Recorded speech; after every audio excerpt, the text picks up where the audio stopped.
Playoff rankings were unveiled. Georgia's clearly the number one team in the country based on performance and record. Beyond that, you've got a 2 through 9 situation, 10, something in that range, where there is all sorts of debate, discussion, arguments that can be waged, eye test, metrics, results, opponents, schedule, everything that can be reviewed and debated. I've got to say that when Oklahoma shot up on the screen much sooner than I anticipated at number 8, I was surprised. Yeah, I have to, I think Mark, when we were both kids, as any kids go through, when you get direction from your parents. Like if you're, playing with a light socket, your parents will over and over quit doing that, or you're gonna get electrocuted. If you're playing with fire, quit doing that. You're going to burn yourself. Oklahoma, so make this a real life example.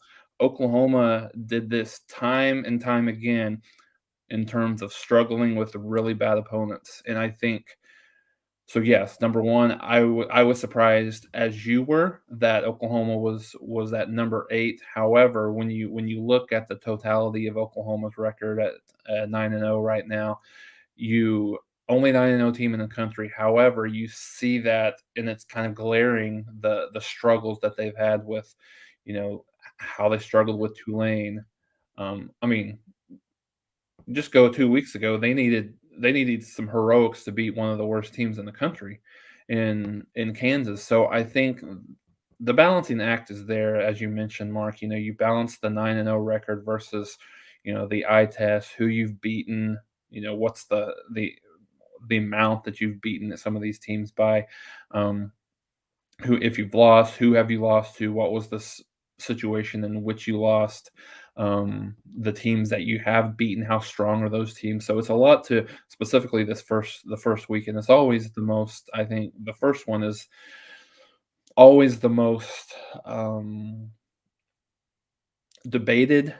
The first and the last one, I think, are always the most debated in terms of not only the top 4 but the top 10 overall. So I was surprised, but then you go back and look at it, um, not incredibly unwarranted in terms of, where Oklahoma is on the field versus where some of these teams are. When you look at it, I mean, on paper, their best win is probably Kansas State. I mean, we would say, automatically your thought goes to Texas, but Texas is 4-4. Kansas State is 5-3. So from a talent perspective, Texas is probably a better football team. However, just like from a record perspective, I think Kansas State is probably the best team that they've beaten thus far. So that's the bad part. That's the bad part where you're sitting right now. And I know there's been a lot of conversation about this that I've read over the last 12 hours or so, last night and this morning. But I think, and there's a question here, I find it very, very difficult that Oklahoma would not, at the very least, get to a number 4 spot with an undefeated season. Because keep in mind, the resume is weak for Oklahoma right now. However, it's getting ready to not be quite as weak. So as much as Oklahoma fans probably hate to do this, you probably want to cheer for Oklahoma State to continue to win, and play well and get as high as they would need to get. I think the only thing that you would worry about if you're kind of an Oklahoma fan is what what value do you championship weekend, what value does it bring beating, assume that you're able to beat both Oklahoma State and Baylor and Iowa State to go to the Big 12 championship game undefeated? What value does it bring beating one of those teams again?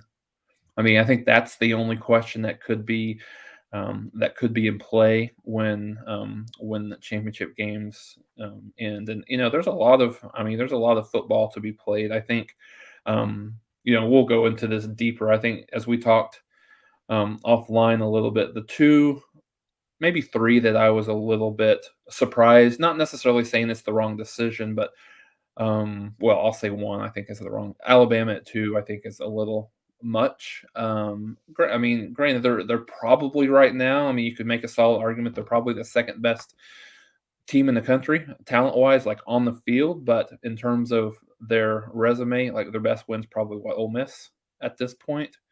And they're not going to have another quality win until if they were to beat Georgia in the SEC championship game. So having them at number two was a little surprised at Oregon at number four, but as we talked about, when you look at it, their win is against Ohio State, probably, well, not even probably, I would say the best win of any top 10 team.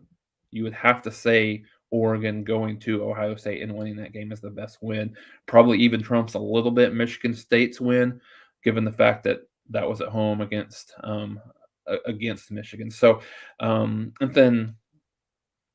then Michigan itself being at number 7, I was a little bit surprised that they were still ahead of Oklahoma. But yeah, I mean, it looks like the committee is certainly made a statement early on that says it's not necessarily a win is a win.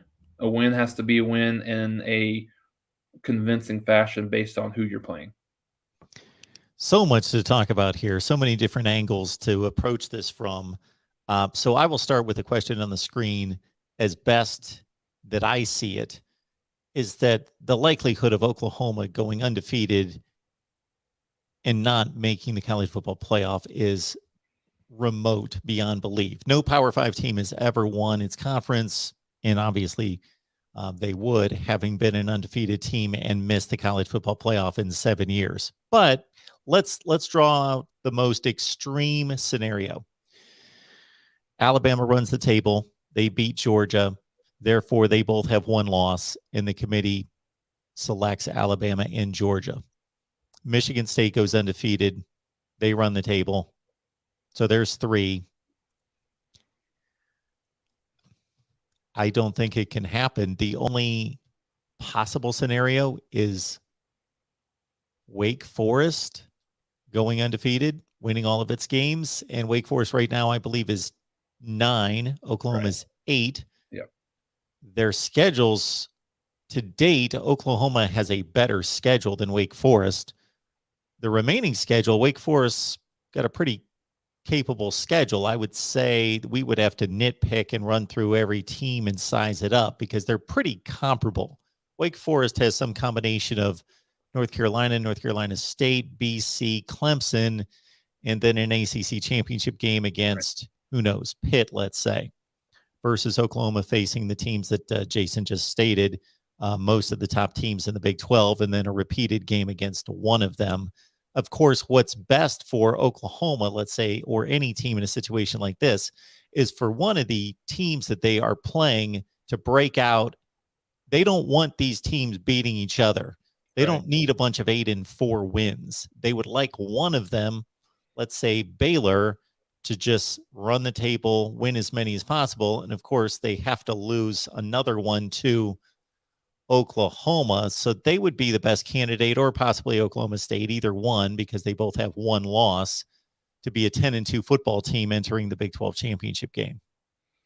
No, you're absolutely right, Mark. I mean, as much as we talked about Cincinnati here the last couple of weeks and how what a damaging blow that was for them, for SMU to lose that game, very, very similar here from an Oklahoma perspective. I think, with Oklahoma State, and both of these teams have a little bit of a tricky games on the road.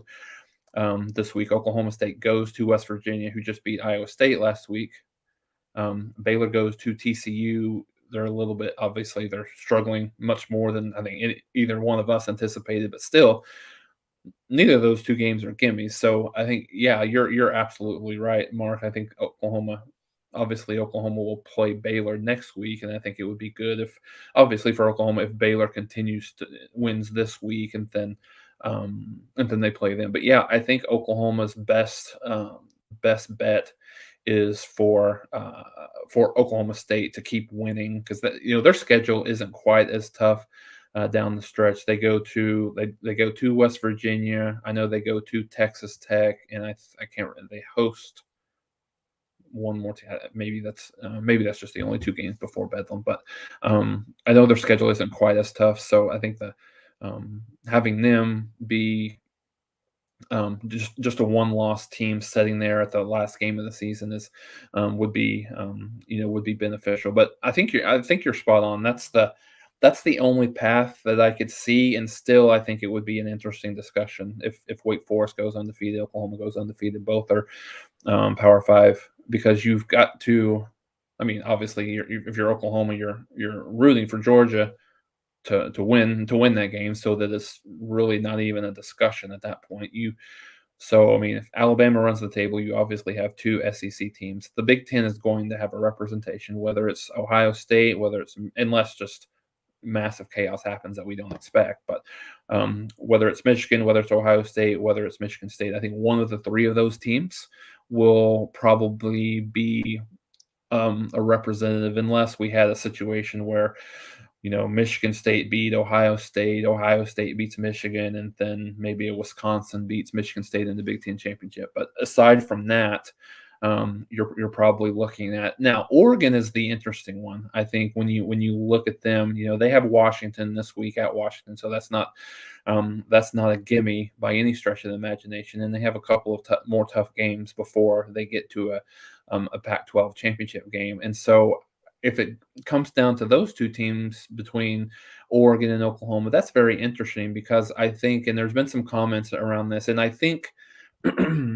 whether this bias is in the committees in the back of their mind, or they're blatantly talking about it, I think the lack of success that Oklahoma has had in the playoffs is a condition. I firmly believe it's something, whether it's subconsciously or, like I said, just a topic that's at the front of their minds, that the success or lack thereof that Oklahoma has had in the playoffs is there. But at the same time, the Pac-12 has sort of the same thoughts Stigma. around them. Yep. Yeah. Just in terms of, not only have they not been they've not been in the playoffs since Washington was number 4, played Alabama in the first round of the playoffs. Can't remember how many years ago that was, but 16. 16. Okay. So yeah, I mean, I think that's going to be an interesting narrative. So there's so many. I mean, as you mentioned, there's so many different storylines, so many different ways that this could go. I mean, Michigan State plays Purdue on Saturday. Who knows? It's a classic letdown situation Absolutely. with with Michigan State. And then I think they play Ohio State the following week, right? Yes. Or they're white. Okay, so classic trap game there. So I think it's interesting. Like, as much as we think we know, you talked about our. So I'm going to call myself out a little bit. So we talked about our picks on Patreon. I felt very confident about Ohio State's ability to cover the spread against Penn State, and Penn State played really, really well. So whereas they had struggled over the last couple of weeks. So as much as we like to have an idea that we think we know that what's going to happen, we don't. But at the end of the day, I would still be surprised if Oklahoma runs the table if they're left out. No matter if you're talking about the stigma that Oklahoma has with how they played in the playoffs or not.